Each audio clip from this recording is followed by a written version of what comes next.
Kia ora e te iwi, and welcome to The Chew. The Chew. Where we chew the fat off a random kaupapa.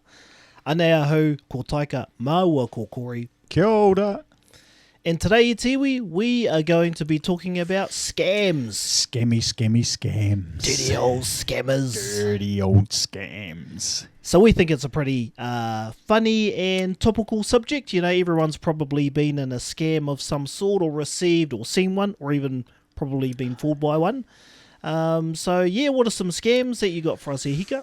Well, I'll start with the notorious one. Not that I've ever been caught out by it, but the Nigerian prince. Oh, the Nigerian prince. And there's variations of the Nigerian prince one, but by and large, they're trying to flee their country, and they need somewhere to put all of their hundreds of millions of dollars. And so, the scammers that they try and get you to pay them to transfer their millions of dollars. You know. Yeah. So it'll cost you like $5,000 or whatever amount it is, isn't it? So they can put their 10 million into your bank account. Yeah. And then you get to keep like 4 million or something ridiculous of it. Yeah. But I think that's where the earlier scams, when they like... It's still going too, bro. Like in my Gmail, I just get smashed by that stuff, eh? Except it's not all Nigerian anymore. Now they're from all over. Yeah, Persian and UK. Yeah. Which probably goes on to the long lost cousin scam, which is similar, isn't it? Yeah. That you've got some sort of links, family, family links to this person who's died or about to die. And it's usually they're pretending to be like a solicitor. That's the executor of the will, and they're like, you've been found as the last remaining sort of descendant, all that kind of stuff. And it's pretty cool to read it, eh? But it's quite easy to tell it's a scam. Quick question, bro. Is anyone that you know been scammed? Like, have they ever given money to any of this? Yep. I do know a couple of people. I won't say who it is. Old John and Jane Doe. But they weren't like major scams. There was actually the, I think it was IT support scam. Oh, that's the easiest one to get done with. Yeah. Where they need to install security or software updates, and it was actually done through email and then through the phone. Yeah, right. Yeah. But I think the people that I know of were only scammed out of like $50 or $100 or something like that. Yeah. They do the low hanging fruit. It just seems like it's a low risk option. You know, it's $50, so it kind of sounds right. Well, it's only $50. They're not trying to take my whole life savings off me. Maybe it's true. Yep. Kind of thing. That's the classic one, eh? Yeah. We need you to pay for this particular thing to be installed. Well, you've got to give us access to your computer. That's the other thing, is they try and do remote access so they can get onto your computer. So a funny thing on TikTok, bro, there's quite a few accounts on TikTok. There's a couple of accounts on TikTok where they post the whole interaction that they have with the scammers. And these TikTok guys are high-level technical people too. So what they do is they connect to the scammers and they delete all the shit off their computers. Scam the scammer. Yeah, and then they turn the camera on, and they're like, they're posting in their video the camera of the scammer, you know, and they're sitting there with like no shirt on. There's like 50 other Indian dudes in the background all trying to scam people.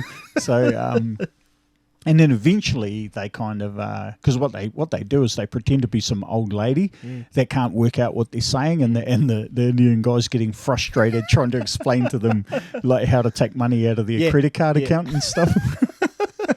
You need to log on. Yeah.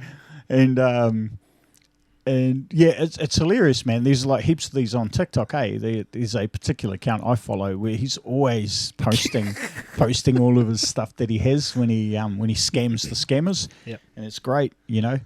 And it's funny because they'll be filming, like you'll be watching the cam, and then the guy acting like a woman, like some really old lady, will go, you said your name was James or something like that. And he goes, yes, ma'am, this is James. And then she goes, "Oh, but I thought your name was Ravindra," and like his real name's Ravindra, and then you'll see him on the camera go, "No, this is James. This is James."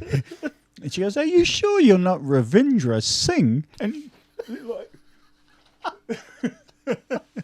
so it's quite funny, eh? You get to watch that whole thing and its hilarity. Yes, but, yeah. yes. Anyway, have you got any others that you can think of, bro? Yeah, these probably that a few people have fallen prey to are the Facebook scams where I think it's like Jetstar's giving away like free flights. Oh, yeah, or the free $1 Dyson. Click here for the free $1 Dyson, and then next minute 50 of your mates are all got that. Click here for the free $1 Dyson, and you're like, you idiots. Or like this post and $1 million coming your way. Type amen into the comments and you will receive good luck. See one of my uncles say, amen. I'm like, oh, uncle, come on. The big man upstairs don't care about Facebook. Yeah. Crack up. I've seen a couple of those, but instead of the amen, it was amene. It's like, well, at least they did it in Te Reo. At least they're practicing their reo. Yeah. Oh, crack up. And speaking of Te Reo, as you know, I got an email scam come through, and it was all in Te Reo. All in Te Reo. Crack up, hey. I remember you sent it to me, and I started reading it, bro, and I'm like, hey, this looks like the real thing. Yeah. Like, how can they get their reels so correct? And then I was reading down, and I'm like, man, this actually all makes sense. And then I got to a more que. I'm like, yeah, they screwed it up. Yeah. Yeah. But look at that, whānau, they're even doing them in Te Reo, you know? Yeah. They're coming for us. Yeah. So, man, it just their what do you call it? Their foresight has no bounds, eh? They come up with everything, man. Like I got one the other week, and it's like we have incriminating videos of you, and unless you send us $100, we're going to distribute them to all of your friends and family. And I'm reading it, and then I was like, oh wait, hang on. There was that one time. What? Yeah. Oh yeah. 1998. I don't think cameras were around back then. But I could imagine, man, people would read some of these things and go, "Fuck! They found out. They found out." I was in the back of the classroom one day after watching Wild Things, and Yeah. Were there phone cameras around at that time? Yeah. I remember pinching the Vicks sniff inhaler. Did they have a camera in the shop at that time? But another scam, catfishing too. You know, you got some decrepit old dude, who's big fat dude in his mum's basement, putting a picture of himself up as Cindy Crawford, or or The Rock. Yeah. The whole online dating one's biggie, eh? Yeah. I don't know anyone personally, but I've seen a few Kiwis, get done with the whole online dating thing. And it's a mixture of like sending money over to them and never actually meeting them ever, and then they fly over there and then they never find the person. Or the other one, it's even worse, bro. Have you heard of the ones where they get them to bring bags over? Oh. Yeah. Like, I've got a friend, he's going to drop a bag off to you. Can you bring it over to me in Thailand? No. And so now they're locked up in a Thai jail for fucking 20 years for trafficking drugs. So, yeah, I mean, I guess the most despicable part, bro, is the whole preying on people's insecurities and their loneliness, eh? Yep. That's, that taking advantage of people, it's just got no bounds for some people. Yeah. Pretty bad, eh? Mm-hmm. I'll tell you a story. My nan or my grandmother, who's pretty old, she's got a landline still. Yep. So for all the millennials out there, that's the phone that's plugged into the wall at your house still. And she got one of the phone call scams. So when they call up and say, oh, you need to check your internet security and all of these sorts of things. And, my grandmother can barely, turn the old school radio on or turn the TV channel over, let alone, know anything about computers. Yeah.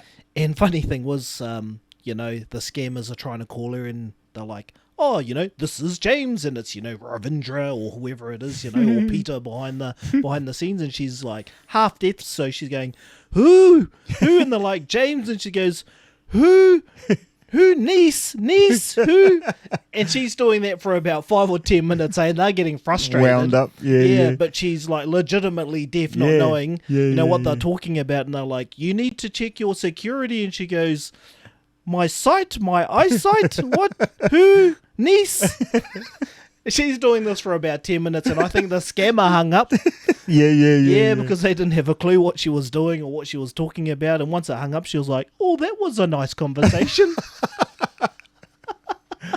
Yeah, well, because you hear those scammers, they get quite they get quite frustrated real quick. Like on this TikTok account, when you watch some of his, the guy intentionally sort of talks the scammer in circles, going, now what do I push now? And they go 5 and then a 7, like, and 2. No, I said 3. Oh, sorry. So 3, 5, and like, no, that's a 1, 5, 7. Like, okay, 7, 1, and it's like, no. And so they intentionally just like wind them up on the phone, eh? But they are getting way more creative with the ways that they can bust you, eh? I mean, the way they can sort of rip you off. I mean, some of the ones that you hear, even like the online dating type ones, bro, it's not even a scam in the white collar sense. It's meet me in this place at X o'clock, and then you get beaten the fuck, and someone beats the fuck out of you and takes all your shit. So that stuff's happened. I was watching some. Man, I hope this episode doesn't get too dark, but about this guy who got scammed, this Indian guy, he got scammed into going into some place, some car park on a hill somewhere, and he went up there and they murdered him, and took his stuff. And it's just like, I mean, because people that do that aren't the sharpest, so they got caught pretty quick.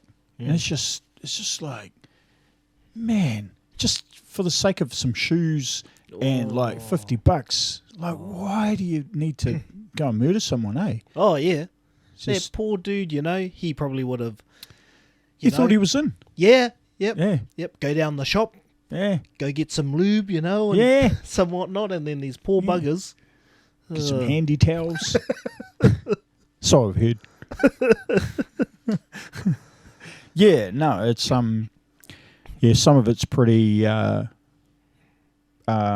just sad, the depravity of some people. Oh yeah. And how they exploit people's weaknesses. Yeah, play on their emotions.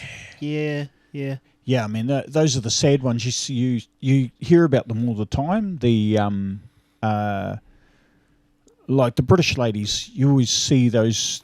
They make whole documentaries. You know how the Brits are always really good at making, or bad, depending on how you look at it, on making a reality show out of literally anything.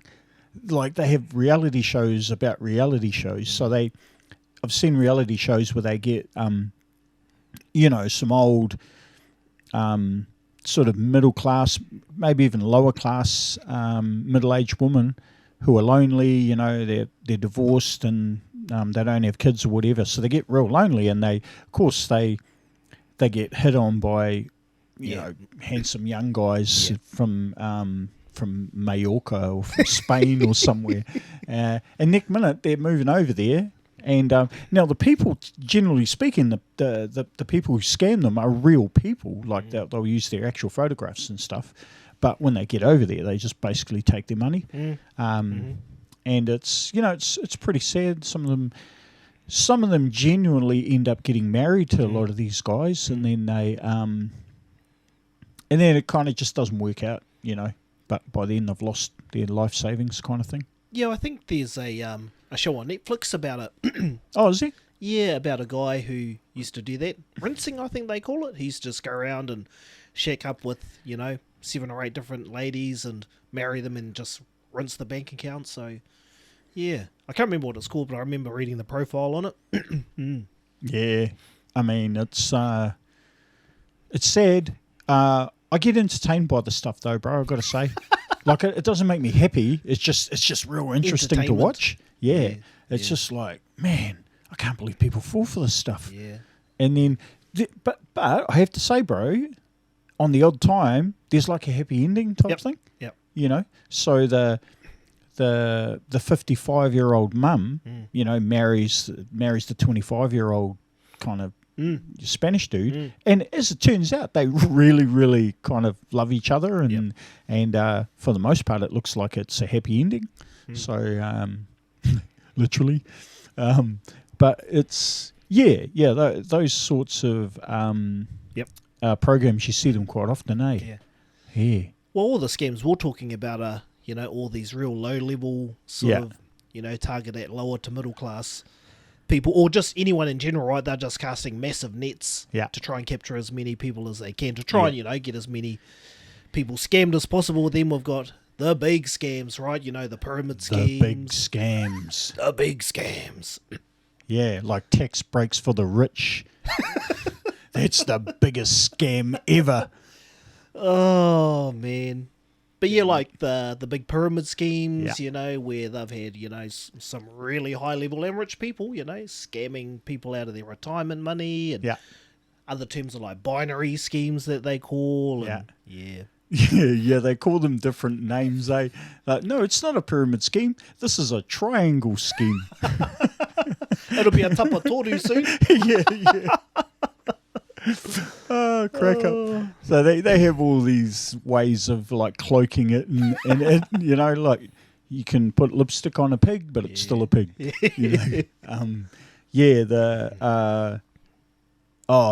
There's so many of those big scams. Have you ever been done by one, bro? By a pyramid scheme? No, because I'm too tight with my money, to be honest. I think. Well, if TAB's a bit of a pyramid scheme or scam, then that gets me once in a while. Yeah. So I kind of I worked in the casino industry for a long time. So for me, casinos are a scam as well, because they're not. I mean, there are ways if you're a skilled card player, there are ways of sort of bettering your odds. Yeah, increasing the possibility. Yeah, right? increasing the possibilities. But for poker machines, there's nothing you can do. Yeah. There is nothing you can do to swing the odds in your favour. The odds are fixed. And so for me, that's the biggest scammers. No, not my beloved pokies. Yeah. Oh, I love you, the jugglers. Oh, God. Queen of the Nile. No. Queen of the Nile. Oh, no. Get those free spins, bro. Oh, triple tigers. Oh, the list goes on. Don't break my heart like that. I'll fed hundreds of dollars into those machines.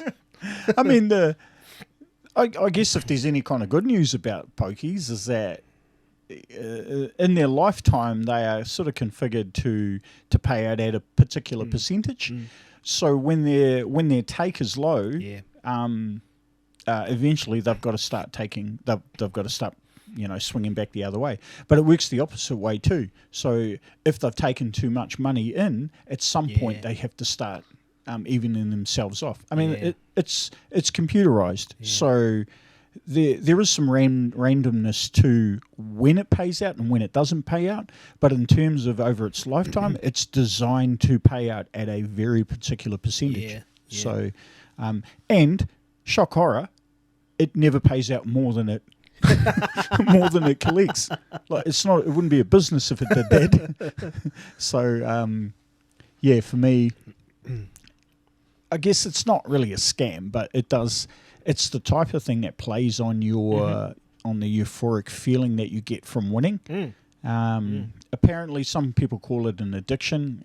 I don't know. I don't have a gambling addiction, so I struggle to think of how you can call it an addiction. Yep. Yeah. Well, I watched a show called Casino Secrets, the secrets of the casino. And that's what it focuses on, how to increase your chances and possibilities. And they said the same thing, all slots as they call them over there, are rigged and fixed. And they interviewed a number of ex-casino owners and bosses, etc., that aren't in the industry anymore. Yep. And they pretty much all said that if they could do away with tables and just have slot machines, the casino would be turning over, way more profit. Way more. Yeah, way more. Pokies make obscene amounts of money, man. Yeah. But they had a special rule or regulation in Las Vegas where they had to have a balance. Mixture. Yeah, it's the same in New Zealand.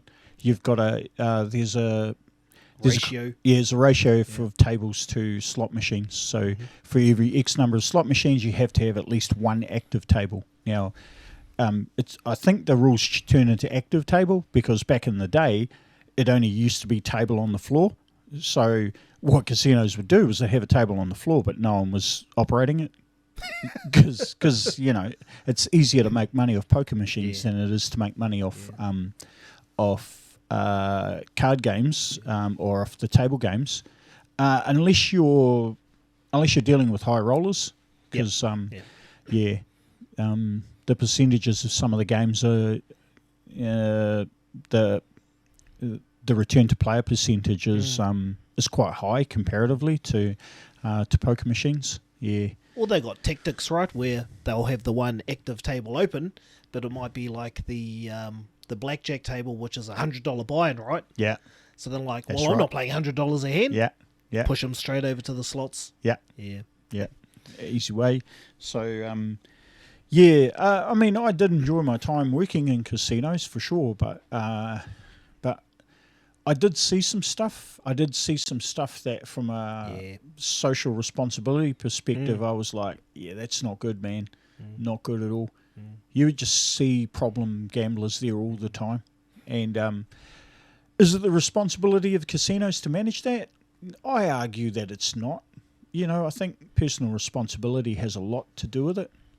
But then I'm not saying I'm right. Yeah. It's just an opinion, eh? Hika? Yeah, just an opinion. Yeah. Opinions are like assholes. Everyone's got one. Quote of the day? Quote of the day. Oh, not my beloved slots. OMG. Yeah. So that's kind of... and don't get me started on the other kinds of, high-end rorts. What, the 50 cents in the machine when you pull the card out and you get the 4 cherries? Remember those in the pub? Yeah. I did win $2 off one time. Yeah. Yeah. So the pub pokies, typically speaking, from my experience from when I used to work in the industry, they paid out at a higher rate. At a better rate, they were usually set to a bit higher percentage, but then casinos have much higher win thresholds. Yeah. So I think at the time I was working in the pubs, I think it was like a $1,000 or $2,000 limit to what you could win off a poker machine. But in casinos, you can win tens of thousands at the high end for the same type of game. Yeah. So jackpots. Yeah. So in some regards, you were getting ripped off in the pubs. You were better off playing in the casinos if you wanted your best crack at a high. Yeah. At a high jackpot. Yeah. But it's socially irresponsible. Full stop, man. Like in hindsight, I enjoyed the job. Had great experiences. It moved me all over Asia. I lived over in China for a few years with it. So, but I don't think it offers much value to society in general. Yeah, it does to Asian society though, because gambling is a part of their sort of the way that they socialise. Not poker gambling. I mean any forms of gambling like dice gambling and table games. So that is a good way to socialise for them over there. And so I guess every culture is different in their approach to gambling. But in saying that, they still had problem gamblers over there. So well, I suppose it's like Halsey at the marae, right? Yeah, institution, eh? Did you ever play Halsey at the marae, bro? Yeah. Okay, here's the big question, bro. Here's the big question. So how many cards could you play at once? I think my maximum at once was like 3. Which isn't many compared to some of the cool years. A lot, bro. It's so hard, eh? Like I'm looking at it going, fuck. Yeah, I'm like you, bro. It was about 3 for me. Two generally I'm okay with, but sometimes if I was feeling real good, I'd go with a third card. And you look over and the nanny's got like 9 of them. Got both hands going with the bloody dotter. Yeah. And another question, bro. So what was your number coverer of choice? Oh, far out. Can you remember? Did you have like what do you call those things that those tiddlywinks? Did you use any of that? Oh, at the marae that I'm from, they used to have this massive jar and bag of like the 1 and 2 cent coins. Yeah, the old 1 and 2 cent pieces. Yeah, so it was usually the 1 and 2 cent pieces for us. Yeah. Or the rich aunties had 5 cent pieces. Like, ooh, auntie, you're rich, all right? Look at all those 5 cent pieces. And we used to use boo-boos as well, eh? Yeah. Cat's eyes. Cat's eyes, the little cat's eye thing. Yeah. It's funny, eh? Because you'd hear the rattle, and you're like, oh, hey, I think Halsey's on soon, because you see the aunties walking past with their jars of like their 1 cent pieces and stuff. Counters. Yeah, and their counters. Yeah, well, we were stuck with fucking tiddlywinks. We had the yellow and red and blue tiddlywinks that we got from the fucking dairy. But yeah, you'd almost say that's tikanga now, eh? Part and parcel of marae tikanga, wouldn't you say? All customs, norms and practices. Yeah, at the marae. Yeah, well, marae styles, man. There was some cool experiences there. Did they play much cards at your marae? Yeah, a wee bit, which was a little bit more gin rummy. Gin rummy? Yeah. They played a few other games that I can't remember, but that was the main one. Yeah, our biggest one was euchre. Oh, yeah, euchre. Yeah. Yep. And you was in teams? Yep. Yeah. And that was funny, man, because you see some cheating motherfuckers trying to fucking tell people what their cards were over. Yeah. Or someone would turn over an ace of hearts, and then his partner would be like, pick it up, bro, pick it up. Yeah, or like table tapping. Yeah. Or ear scratching, or touching the heart. Yeah. Oh, touching the heart. Yeah, that's a good one. Yeah. Trying to drop it in a sentence. Has the Queen died recently? Yeah. Oh. We have a new king, do we? Like, when was the last time you saw a king anywhere? I think he's got some heart troubles. Oh, that guy's just coming over for a jack, no he. It's pretty black, old Jack, eh? Yeah. Oh, far out. Yeah. Yep. Because, the old Māori, eh, we're tinihanga, bro. We're like mischief cheeky ones, eh? So we like to push those boundaries. Yeah, of course. But keep it lighthearted, of course. Yeah. Now we're talking about Halsey. I think the next time I go back, I'm going to make sure I'm going to try and get in there and up my cards to maybe 4, 5 at a stretch. Bro, oh, look at that, man. What have we done, man? We got you reaching for the stars now. Scam and gambling, OMG. Far out. Yeah. But any other scams or you wanted to talk about? No, I mean, I could just go on and on, because I guess the ultimate scams that I'm not talking about are the legal scams. Yeah. That, don't get me started, because that's a political conversation, right? Just how things like how we sold our state-owned enterprises to to private buyers. You know, like that. And now these people are filthy rich. They act like they earned their way there, you know, when really they knew some politicians who gave them a good deal on some stuff that really belonged to the whole country. So don't get me started, bro. It's just like, yeah, there's scams upon scams going around that are illegal. You know, property depreciation, all that kind of stuff. So yeah. Well, maybe that might be scams part 2, possibly. Yeah. Eh? Yep, scams part 2. Yep. That's a bit of more of a somber conversation, bro. I might have to, yeah. And the casino one's probably another good one too. Like you gave us a quick insight snapshot into the casino, and you know, obviously from your experience, you know how they work. That might be another really good one too. Yeah, I've seen some shit, bro. Yep. Seen some shit. You know, like everyone thinks that casinos are glorious, sort of flashy, glamorous. Nah, you open the doors and look out the back, and some of them are dodgy as hell, eh? I spent a bit of time in the Philippines, and some of the stuff that they do in their back in the back rooms, bribes were commonplace back then as well. So actually, probably still now, because it's you know, Asian countries relied on a lot of that. So yeah, it was cool, man. I really enjoyed my time there. You get yourself into some sticky situations, you know, but well, I made it back alive, so can't complain.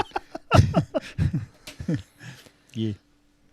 But yeah, when it comes to scams, Etiwi, you know, just kia tūpato, be careful out there. You know, a lot of them are targeted our elderly, so if you've got, you know, nan, koro, mum, dad, auntie and uncle, you know, go over there, you know, have a kōrero with them, try and set up some security if they need to. Yeah.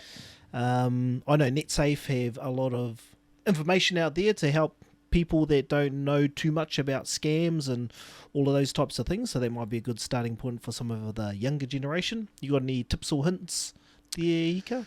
No, I mean, yeah, installing a good antivirus is, you know, it used to be a big deal. I don't even bother anymore because the Windows Defender is usually pretty good. So unless you're giving people access to your passwords and stuff, or you're browsing websites, browsing dodgy websites, as long as you aren't doing those types of things, for the most part, the Windows default Defender should be okay for you.